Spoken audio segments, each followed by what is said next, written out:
Chairman Safura town Rashid خاصخیلی نے واضح طور پر کہا ہے کہ صفورہ ٹاؤن میں موجود گرین بیلٹس کی بحالی کا کام سب سے زیادہ سر انجام دیا جا رہا ہے، کیونکہ کراچی کو سرسبز و شاداب بنانے کا اہم ترین ذریعہ گرین بیلٹس ہے۔ اس لیے محکمہ پارکس کو ٹاسک دیا گیا ہے کہ صفورہ ٹاؤن میں موجود تمام گرین بیلٹس کو صاف ستھرا کر ان پر شجرکاری کی جائے، تاکہ مستقبل میں یہاں ہرا بھرا ماحول فراہم ہو عوام کو، اور خوشنما ماحول کے ساتھ ساتھ بہتر سفری سہولتیں بھی میسر آتی ہیں،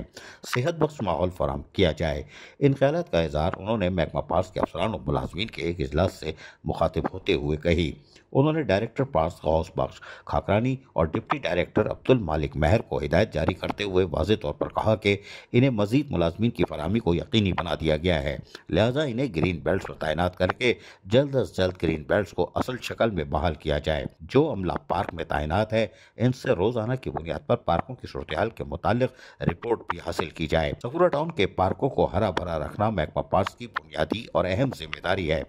پارک بنیادی طور پر تفریحی اور صحت بخش ماحول کی فراہمی کے موجب ہوتے ہیں، جہاں وقتی گرین ریلیف ملتا ہے، لیکن گرین بیلٹس مستقل گرین ریلیف فراہم کرنے کے لیے ایک اہم ترین ذریعہ ہے، جنہیں ہر صورت ہرا بھرا ہونا چاہیے۔ ٹاؤن میں صحت مندانہ ماحول فراہم کرنے کے ساتھ ساتھ صحت مندانہ سرگرمیوں کے لیے بھی کام کیا جا رہا ہے۔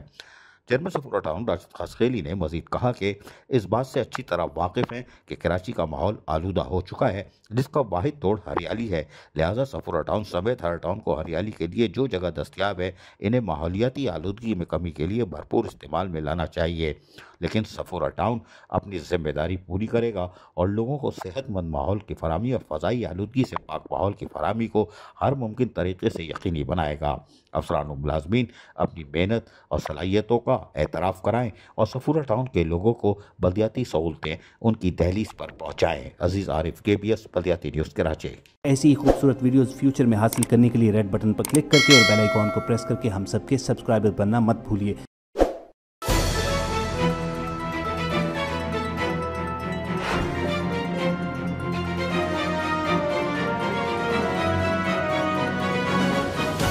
KBS